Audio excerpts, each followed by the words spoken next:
Assalamu alaikum students, welcome to Eaton Virtual Learning channel. This is Science Lecture 1, Understanding Our Body. First, let me tell you, these are the pictures of notes. ये notes हैं, आप लोगों ने इसको अच्छे से read out करना है. Then आप लोगों को जो worksheets provide की जाएंगी उसमें आपको ये बहुत ज़्यादा helpful होंगे worksheets solve करने में. Then ये आपकी बुक की पिक्चर है, तो हम आपको बुक से पहले थोड़ा सा पढ़ा देते हैं. First discuss about human body. Human body क्या होती है? हमारी बॉडी जो है वो तमाम काम करती है, बहुत अच्छे से करती है. अल्लाह ताला ने उसको डिज़ाइन ही इस तरह से किया है कि माशाल्लाह ह्यूमन बॉडी हर काम कर सकती है. ह्यूमन बॉडी में बोन्स भी होती हैं, मसल्स भी होते हैं, हेयर्स होते हैं, स्किन है, टीथ हैं, डिफरेंट पार्ट्स हैं और उन तमाम पार्ट्स के डिफरेंट फंक्शंस होते हैं. हर पार्ट को एक स्पेशलाइज्ड फंक्शन अलॉटेड है जो वो भरपूर अंदाज में करता है. ह्यूमन बॉडी छोटे पार्ट्स से बनी है मिलके, जिसको सेल कहते हैं. हमारी बॉडी में मिलियंस ऑफ सेल्स हैं, like we can not count the quantity. हमारी बॉडी में इतने ज़्यादा सेल्स हैं. तमाम सेल्स मिलके टिश्यूज़ बनाते हैं, मसल्स बनाते हैं और उन तमाम पार्ट्स से मिलके ह्यूमन बॉडी पूरी कंप्राइज करती है. हमारी ह्यूमन बॉडी के अंदर 206 बोन्स हैं. तमाम बोन्स मिलके स्केलेटन बनाती हैं. As you can see skeleton की पिक्चर यहाँ मौजूद है, डरने की ज़रूरत नहीं है. This is the picture of human skeleton. अच्छा, बोन्स का, स्केलेटन का क्या काम होता है? एक तो वो बॉडी को शेप देती है. अगर हमारी बॉडी में बोन्स ना हो, हमारी बॉडी की कोई पर्टिकुलर शेप नहीं होगी. दूसरा, जो इंटरनल मोस्ट इम्पॉर्टेंट पार्ट्स हैं बॉडी के, उनको स्केलेटन प्रोटेक्ट करता है. जैसे कि लंग्स को और हार्ट को रिबकेज प्रोटेक्ट करता है, ब्रेन को स्कल प्रोटेक्ट करता है. इस तरह से हमारी बॉडी को सपोर्ट और स्ट्रेंथ देता है skeleton. Then we comes to muscle. There are more than 600 muscles in human body. Muscles soft parts होते हैं जो कि बॉडी को मूव करने में हेल्प करते हैं.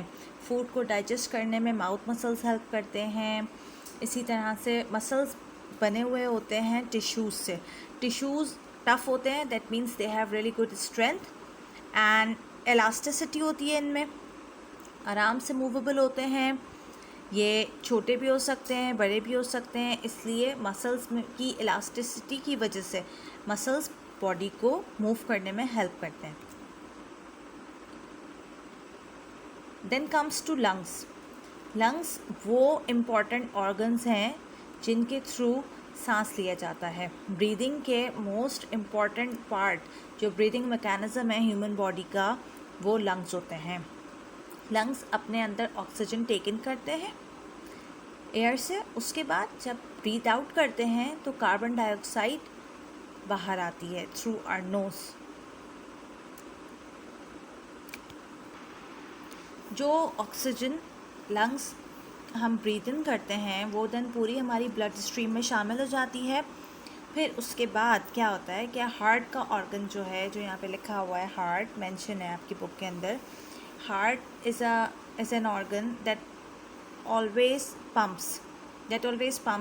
वो पूरी ऑक्सीजन को हमारी बॉडी के हर पार्ट तक पंप करता है. उसका काम है और हर वक्त पंपिंग करना. हार्ट मोस्ट असेंशियल पार्ट है. अगर हार्ट पंप करना बंद कर दे then your body has nothing to do. इसलिए हार्ट के 4 पार्ट्स होते हैं. मेंशन नहीं है आपकी बुक के अंदर, लेकिन लेट्स डिस्कस. नीचे के पार्ट्स को वेंट्रिकल्स कहते हैं, ऊपर के पार्ट्स को आर्टिकल्स कहते हैं. 4 पार्ट्स होते हैं बेसिकली हार्ट के. Then there's teeth. टीथ हमारे जो दांत होते हैं उनको टीथ कहते हैं. हम खाना खाते हैं, टीथ का फंक्शन होता है उनको छोटे पार्ट्स में ब्रोकन डाउन करना, च्यू करना, ताकि खाना अच्छे से स्मॉलर पार्ट्स में ब्रोकन डाउन हो जाए और उसके बाद फिर वो नीचे के पार्ट्स में चला जाए. टूथ के 2 मेन पार्ट्स होते हैं. अपर पार्ट को क्राउन कहते हैं, जो कि हमें सामने नज़र आ रहा होता है। लोअर पार्ट को हम रूट कहते हैं। जो हमें नज़र नहीं आ रही होती वो हमारे गम्स के अंदर छुपी होती है। क्राउन जो होता है उसके ऊपर एक नॉन लिविंग सब्सटेंस की कोटिंग होती है जिसको हम एनामल कहते हैं, और वो हार्डेस्ट सब्सटेंस होता है पूरी बॉडी के अंदर। वो टूथ को ख़राब होने से बचाता है, एनामल टूथ को ख़राब होने से बचाता है। यहाँ पर पिक्चर्स मौजूद हैं, आप लोगों ने इन पिक्चर्स को भी अच्छे से देखना है क्योंकि आपकी वर्कशीट्स में पिक्चर्स भी होंगी जो आपको लेबल करनी होंगी। लंग्स की भी पिक्चर मौजूद है, हार्ट की भी पिक्चर मौजूद है, एंड देन यहाँ पे पूरा टूथ और डिफरेंट टाइप्स की सॉरी मैं आपको टीथ की काइंड्स बताना भूल गई। टीथ की 4 काइंड्स होती हैं जो हमारे माउथ में मौजूद होती हैं। जो सबसे सामने सेंट्रल टीथ्स होते हैं उनको इंसिजर्स कहते हैं, उसके बराबर में जो होते हैं उनको कैनाइंस कहते हैं, देन प्रीमोलर्स होते हैं, और लास्ट में जिनको हम दाढ़े कहते हैं वो मोलर्स होते हैं। नाउ यू कैन सी यहाँ पे लिखा हुआ है आपकी बुक में, इंसिजर्स आर शेप्ड लाइक चिसेट्स। उसके बाद कैनाइंस है, कैनाइंस बहुत पॉइंटेड होते हैं। कैनाइंस यूज़ किए जाते हैं बेसिकली फॉर बाइटिंग। अच्छा, यहाँ पर डॉग्स का और एनिमल्स का भी जिक्र किया हुआ है आपकी बुक में, तो ये सेम टीथ आपके एनिमल्स में भी मौजूद होते हैं। तो बेसिकली शिकार करने वाले जो एनिमल्स होते हैं वो कैनाइंस को ज़्यादा यूज़ करते हैं क्योंकि कैनाइंस स्पेशली डिज़ाइन किए जाते हैं बाइटिंग के लिए, अल्लाह ताला की कुदरत है।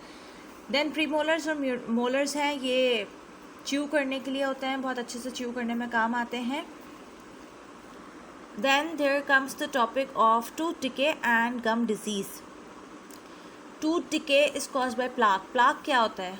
हम अपने टीथ को ब्रश करते हैं जब भी हमें नज़र आता होगा समटाइम्स एक येलो कलर की लेयर हमारे टीथ पर जमा हुई हुई होती है। वो लेयर होती है फूड की, सलाइवा की, बैक्टीरिया वगैरह की।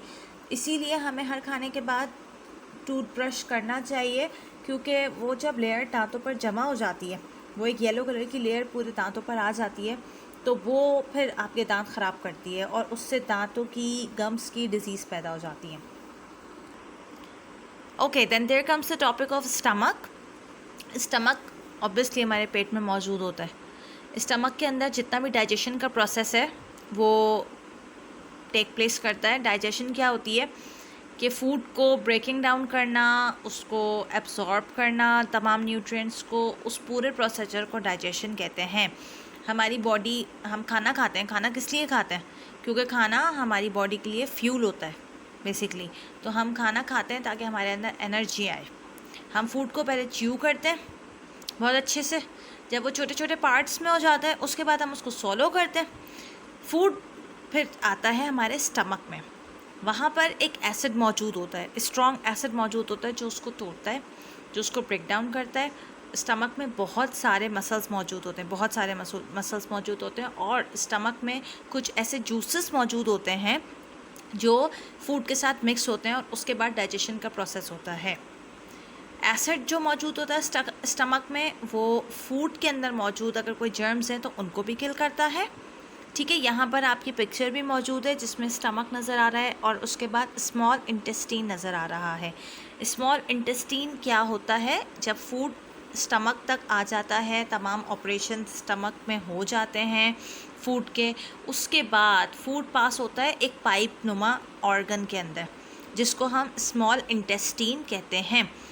वहाँ पर भी ज़्यादातर डाइजेशन का प्रोसेस होता है। ये बेसिकली डाइजेस्टिव सिस्टम के 2 पार्ट्स हैं। यूज़फुल सब्सटेंसेस जो होते हैं फूड के अंदर, जितने भी न्यूट्रिएंट्स वगैरह होते हैं, देन वो स्मॉल इंटेस्टीन में एब्जॉर्ब हो जाते हैं, और जो अनयूज़फुल सब्सटेंसेस होते हैं जिनका स्मॉल इंटेस्टीन में कोई काम नहीं होता, वो आगे पास हो जाते हैं।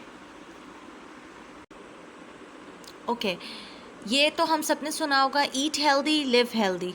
अगर हम अच्छा खाना नहीं खाएंगे, हेल्दी फूड नहीं खाएंगे, तो वो ऑब्वियसली हमारे डाइजेस्टिव सिस्टम को भी ख़राब करेगा और हमें डिफरेंट टाइप की प्रॉब्लम्स होंगी, डिजीज़ होंगी।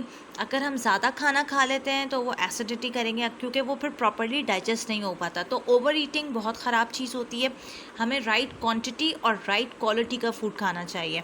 हमें फिब्रस फूड्स खाने चाहिए, उससे कॉन्स्टिपेशन नहीं होती। हमें साफ़ सुथरा पानी पीना चाहिए। गंदे पानी से, गंदे फूड से डायरिया हो सकता है, वॉमिटिंग्स हो सकती हैं, फूड पॉइजनिंग हो सकती है, डिफरेंट स्टमक डिसऑर्डर्स हो सकते हैं। ये टॉपिक आपकी बुक में मौजूद है, इसको अच्छे से आपने पढ़ना है क्योंकि इससे रिलेटेड भी आपकी वर्कशीट में क्वेश्चंस होंगे।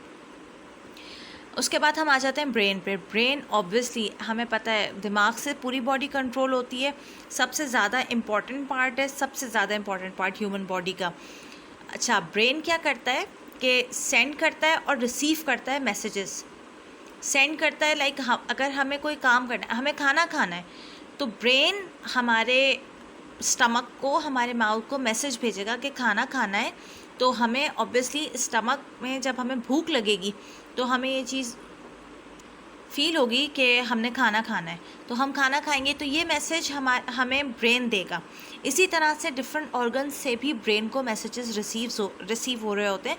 ब्रेन बहुत सारे नर्व सेल्स से मिलके बना हुआ होता है। It's basically a complete network of nerve cells.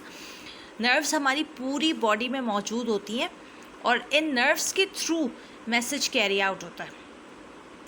Base जो होती है ब्रेन की वो पूरी कनेक्ट होती है till the last of spinal cord. Spinal cord के पास एक पूरा फैट बंडल होता है नर्व सेल्स का, जो कि पूरी आपकी बैक में रन कर रहा होता है इनसाइड योर बैकबोन। तो ये नर्व सेल्स जो होते हैं बेसिकली स्पाइनल कॉर्ड और ब्रेन दोनों आपके नर्वस सिस्टम के पार्ट्स हैं। यहाँ पर आपके नर्वस सिस्टम का टॉपिक नहीं है, इसलिए we will not go in detail. Basically spinal cord का हमें सिर्फ रखना है जहन में, क्योंकि स्पाइनल कॉर्ड से नर्व सेल्स जो हैं वो लंग्स तक जा रहे होते हैं, हार्ट तक जा रहे होते हैं, स्टमक तक जा रहे होते हैं। तो ब्रेन से स्पाइनल कॉर्ड में मैसेज आता है एंड देन वो डिलीवर होता है to the different parts of the body. Then skin क्या होती है? ऑब्वियसली हमारी बॉडी के ऊपर जो कोट है पूरा, वो स्किन का कोट है। स्किन में डिफरेंट नर्व्स होती हैं। स्किन बेसिकली आपका सेंस ऑफ टच के लिए मेन इसका पर्पस होता है कि स्किन से हम टच की फीलिंग लेते हैं।